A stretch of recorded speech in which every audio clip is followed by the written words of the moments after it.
Guys, today we're going over just the basics of leg defense. How's my audio? Anybody having trouble today? No. Okay. Okay, so we're gonna get going. Just 1 second.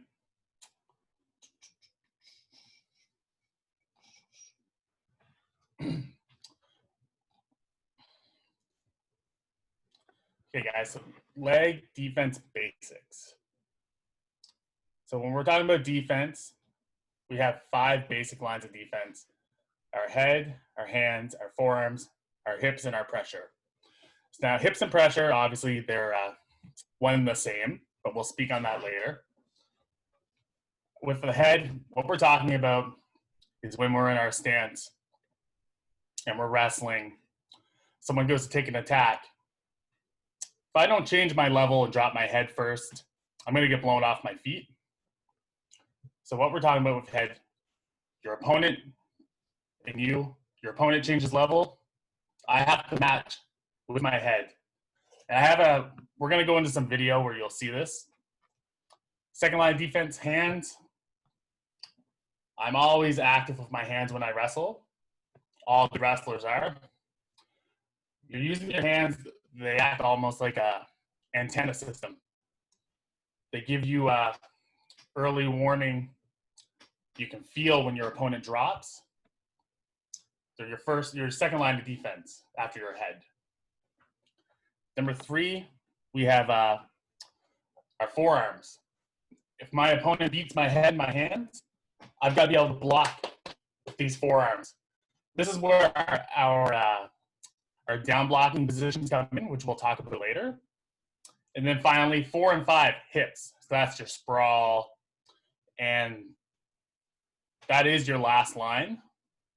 Now, we separated hips and pressure because a lot of times at the youth level, we get the sprawl, but there's no pressure. And that's from a lack of body position, foot position, and not covering the head. That's something people miss. We'll talk about that later as well. So, as we just talked about, the 5 levels, there's 2 forms of defense. So again, levels 1, 2, and 3, that's our head, hands, and forearms.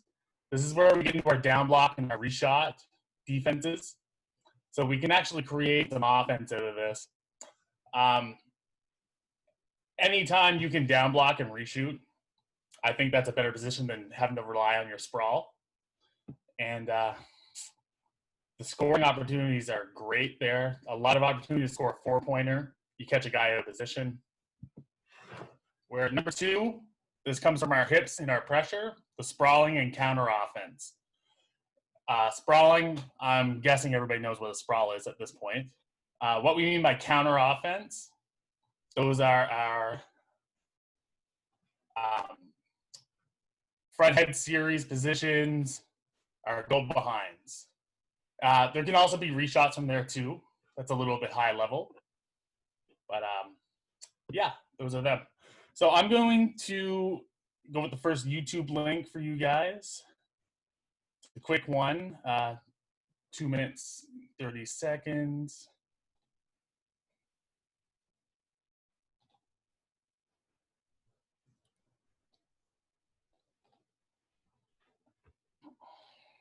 It's going to come up in the chat here in 1 second. Paste. Okay, that first link should be in the chat. If you can't see it, just type and let me know instead of coming on the mic. And we'll discuss. Actually, we won't even discuss this one. It's a very basic video. It just explains some of those basics we just went over. So yeah, take 4 minutes, watch that. We'll come back at 9:40. Okay, guys, I'm going to assume everyone's done now. It was only a short video. So next we're going to talk about, before we go on, does anybody have any questions? Everybody's good?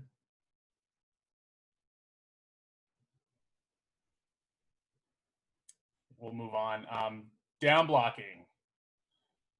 So when we go to use our head, we change our level. We match our head, hands, forearms. We have fade leg attacks, and we can generate our own scoring opportunities. This only works if you maintain a proper stance. So it's not going to work if you drop your level. Your head's good, but maybe I extend my arms. By extending my arms in extension, I'm extending my body as well. And I'm going to be unable to generate that power to take the leg attack. And you'll see a lot of sloppy wrestling that way. When I change my level, it's got to come from my stance. I got to get myself into a loaded position. And that's going to allow me to explode through the shot and finish. And worst case, you execute a proper down block. Maybe that shot's not there. At least you're back to neutral. And there's less opportunity to give up a point than, say, when we do absorb a shot and sprawl. Things happen if we make mistakes. Again, a down block is really good because you can generate high percentage offense. And worst case, you're back to a neutral, safe position. So I'm going to fire another link at you guys.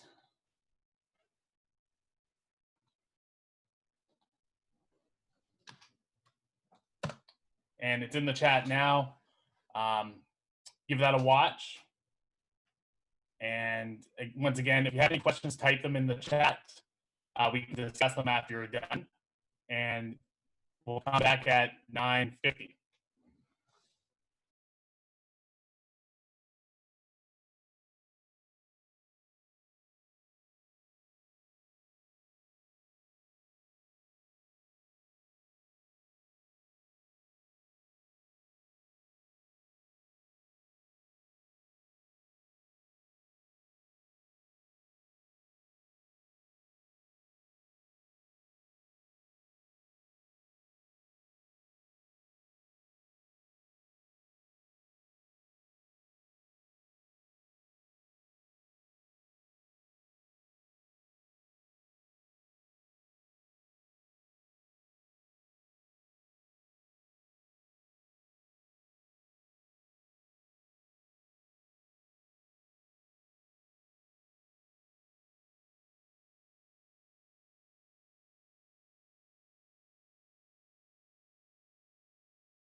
Okay, I'm going to take it that you're finished. Alexis, give us 1 point you took away from that video.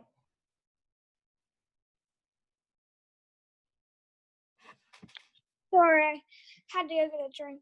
But I took away that blocking is a real big defense, and that you can also use it inside of your shoulders when blocking if they get through your first line of defensive arms. Okay, good. Jonathan, you go ahead, buddy. He was talking about how anytime that he would down block, he was talking about all the different opportunities that are there for reattacks, like going into a single or double, or there's a lot of options when you reattack. Yeah, that's right. I think he showed at least 3. I believe there was obviously the double, the single, and then the far side low single. And again, that's going to be up to you guys to drill at practice in this position. The reshot is it's a high level technique, but it's pretty simple. I mean, all you're doing is down blocking, and you can't hesitate. You just have to go, and you need that confidence when you do it, that you know when you down block correctly, that lane to attack is going to be there, and you can't go half in. It has to be 100% effort. But big points can be scored there. Okay, we're going to move on.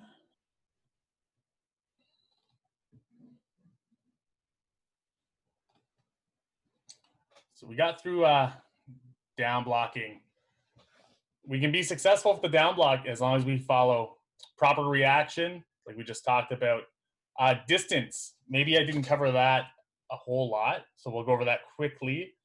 Oh no, we did, because the example was when we down block, we can't be extended because we're going to be out of position then.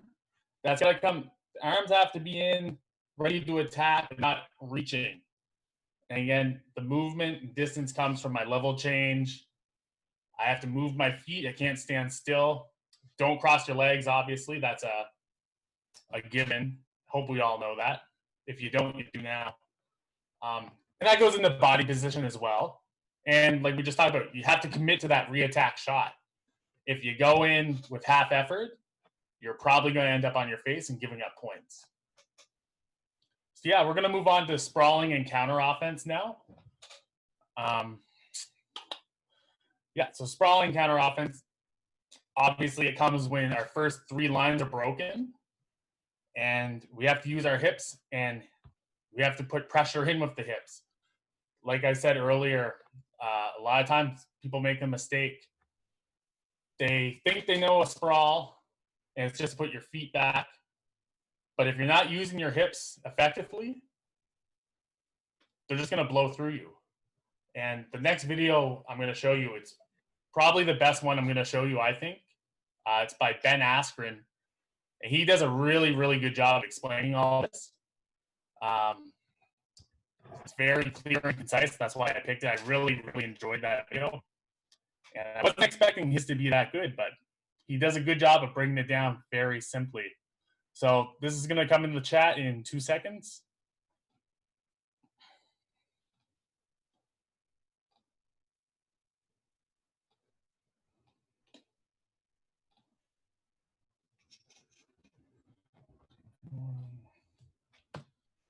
There, you guys should see that link. We'll come back at 10 o'clock to discuss it. It's very basic, but he does a really good job of hitting on the basics. And sometimes we all forget them. So watch this video, take notes. We'll discuss it at 10 o'clock.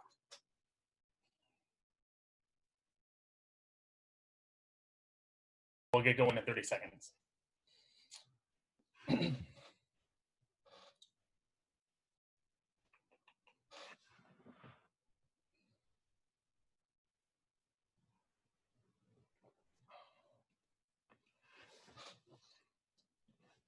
All right, we'll get going.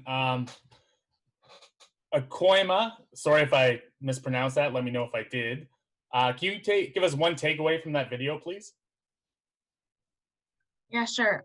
It's a Quima. You're really close. Okay. one of the things that he really emphasized was keeping pressure on the head, whether it's with your hips or with your hands. Yeah, and that's probably the biggest takeaway from that video. Because that mistake, that is just crucial. When we don't cover the head, as shown in that video, our opponent can continue to drive up through, and we lose that position and give up the takedown. Good things happen when you stuff the head and keep pressure on it, whether it is with the hands, the hips, even a cross face. Like if someone gets in on the high crotch, we have to cross face that head inside and cover with the hips. Almost turn it into a single leg defense. It's much easier to defend. There are a few tricks if you do miss it, but high percentage is what we want. So get the head inside. That's an easy finish. You extend your opponent, and then we can get to our counter offense. Kai, can you hit on the points of what's the word? Handles. How did Ben Askren explain how to get a handle and go behind? Oh, well, certain handles come from certain body parts. It's just stuff. It's just certain that can help you elevate and get behind. He mentioned behind the knee as something that is very helpful, and it also blocks. One thing I also found interesting is when he talked about the effects of posting above the knee, and especially because he mentioned when you post on the hips, it does nothing because they can just still drive through. So yeah, certain handles are like knees, ankles especially work very well if you have a front headlock or something like that. Yeah, that's good, Kai. I like that you mentioned the hips versus the knees, which I found interesting too. It's something I've sort of forgot about over the years. Especially I've done Greco for 4 or 5 years now, so there's no leg attack.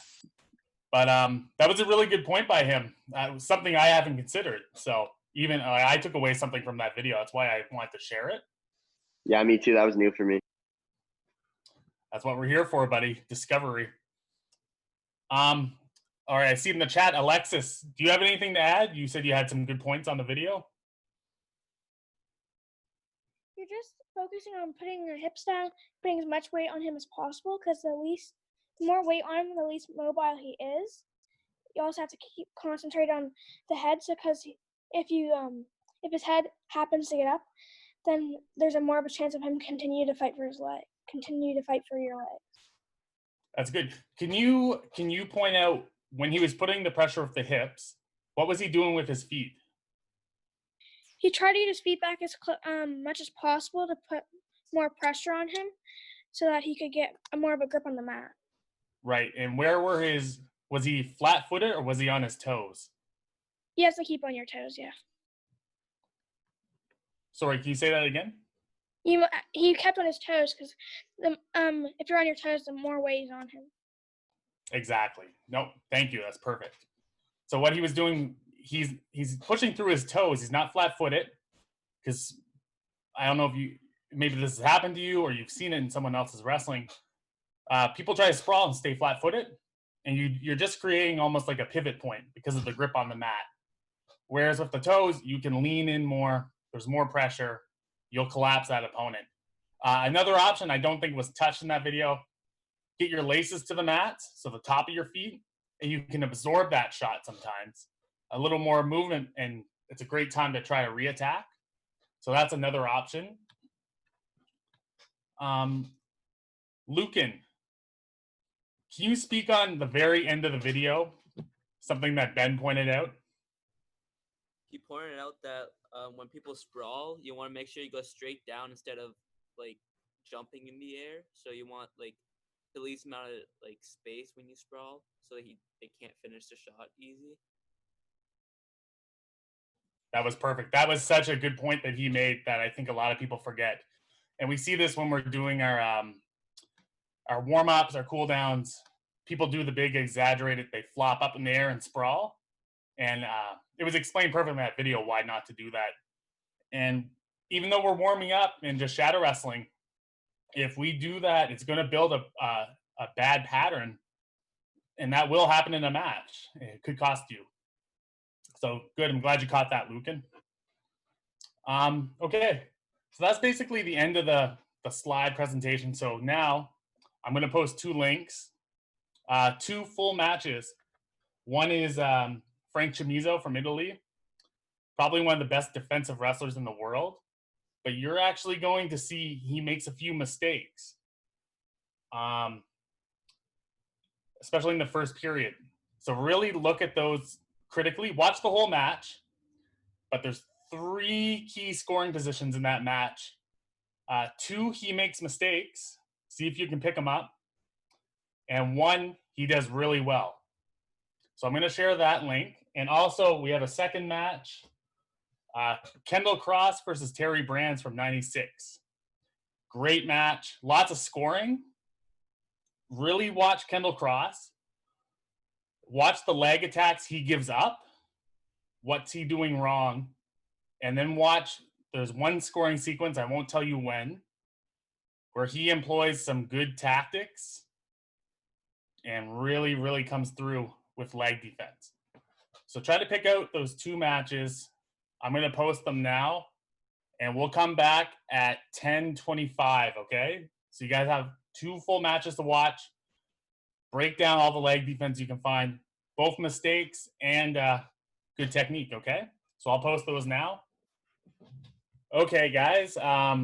If you're still watching, continue to watch and just listen. But we're gonna wrap up here. We got 6 minutes, so let's go with Kai. Break down the Frank Chamizo match. It's actually a really good match, but basically, let's see what we got here. So, Gazi Magomedov, is that how you pronounce it? Doesn't matter. Okay. So Ghazi, whatever I'll just pronounce it as that. He really started to pressure a lot of like hand movements and stuff, and they're really passive at the start, especially. So Ghazi got clocked right away, and I found Chamizo at the start was in a high stance, and that really allowed for the other guy to really shoot in on those low singles, especially because he was very slow within reaction time. And so yeah, Chamizo scored first off of just winning the shot clock. The first like best attack was when Ghazi when the other guy reattacked Chamizo, like kind of hit him from a front headlock and just really got a single on him, and like Chamizo could have easily got his legs back or probably got his hands in, and that's probably what you're talking about. But Chamizo tried to fight, and it was cool because the other guy, he really just used angles because Chamizo was really trying to attack hard, and he just like chest pressured him from the other way, which really just took off his balance. And Chamizo almost made some dumb mistakes, like he fell right to his back too. I mean, obviously he only gave up 2 because he was on his knees, but that could have ended terribly. He could have got pinned, and he also let the other guy get his arm, which he could have gave up gut wrenches or chicken wings or whatever. Anyway, so yeah, Chamizo got another got like a low single on the other guy too, which gave him, I think, no, yeah, he was down 3-1, and then yeah, he got like a low single, which put him into 3-2. But yeah, he's down 3-2. But like the final sequence where Chamizo scored was it was like off a reattack where the other guy, he kind of snapped his head and then shot for a double, and Chamizo really demonstrated a really good like hip and pressure because it just broke him right down, and Chamizo got right behind. And he gave up a low single right at the end too, which probably could have been defended by his hands. He he let him get past all 4 lines of defense, but he held strong. So that was pretty much the match. It was like 4-3. Yeah, good. And I'm just going to touch quickly on that last sequence because that's where you really see Chamizo's strengths come through. Yeah, it was all hip pressure. He extended his opponent with his hips off a bad shot. It was just purely hips, and he took a handle. I think it was a hamstring, and went behind. You're talking top level. That was the European final, which is the toughest continent. And all he did was hit pressure and take a handle and go behind, wins him the match. Basics, when they're executed perfectly, will work on everybody. It was just a great example right there. But yeah, good breakdown, Kai. Thank you. And We're going to go back to a Koima. Can you break down that second match for us? Yeah, sure. Let me just find my paper here. Yeah, no problem. Okay. What do I have here? I just kind of like wrote down like the notable things.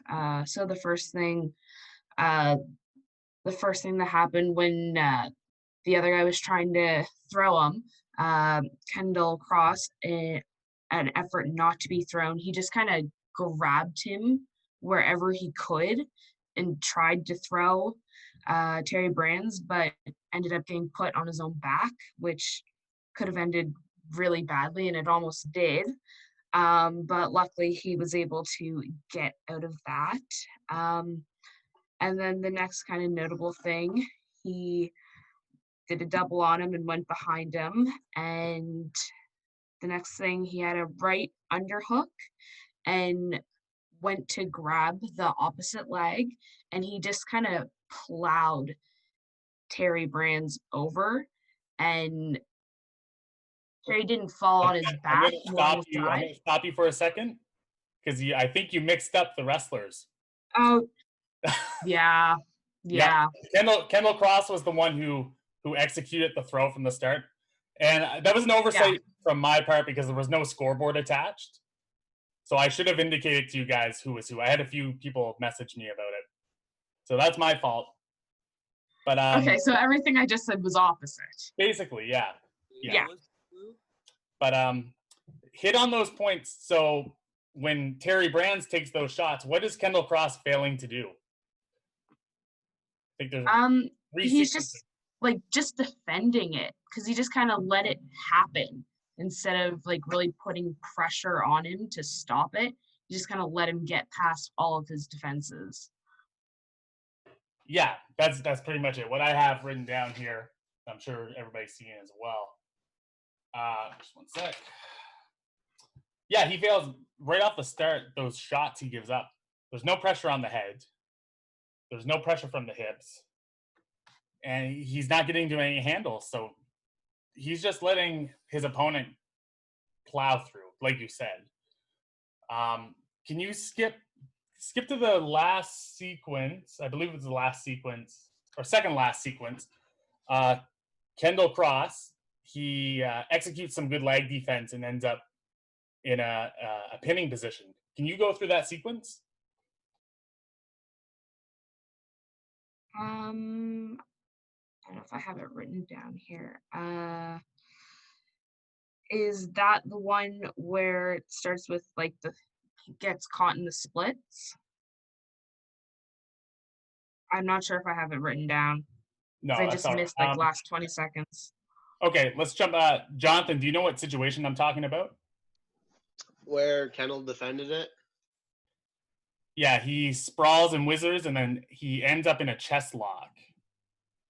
Yeah, he just started before he was kind of out of his stance a little bit. He wasn't circling, he wasn't sprawling. Like you said, he wasn't really doing any of that stuff. And then he just kind of started turning it on in the last couple seconds of the match, so he didn't give up that takedown. Put Brands on his back and held him there for a while. Not much he could do. Yeah, so when he initiated that sequence, the hip pressure that he was missing for most of the match was there. And he also took a good handle. He took a whizzer and circled back, and Brands failed to move with him. He got himself a little extended. And that's where Kendall hit that funky chest wrap into a pinning position. It was a great sequence. Very, very good. But it just goes to show what opens up. That counter offense comes off of good defense. So good job, guys. Sorry, I should have indicated for the second match. So used to these days having the scoreboard on the video. So thank you anyway. And that pretty much wraps up our presentation. I got a question though about the match. Yeah, go ahead. So Cross won at the end, but was that because the pins count, like close pins count for more points? Yeah, so back then the rules were a little different. If you held your opponent in a danger position for 5 seconds, you got an extra point. Oh, just one? Just one, yeah. Oh, but I thought granted a lot more points. Maybe I counted wrong. I don't know. You got to remember, takedowns back then were only one, Oh, they're only one? not two. Oh, geez. And how much was the churn? Two. A turn was still two. Oh, so yeah, okay. I get it now. Yeah. Okay. Anybody else? Good history lesson, CJ. Yeah. I do. Yeah, go What the- ahead. You said he got him like the hold. He got a wizard and then like circled behind. What is that? So a whizzer is basically like an overhook, but deeper. And it's usually used to counter a single leg. Okay, thanks. No problem. All right, I'm going to hand it over to Tom because we're over time here. So let Tom take it away. Just gonna start playing the wrap it up speech, or the music, I mean. Okay, thanks, Siege. That was really good.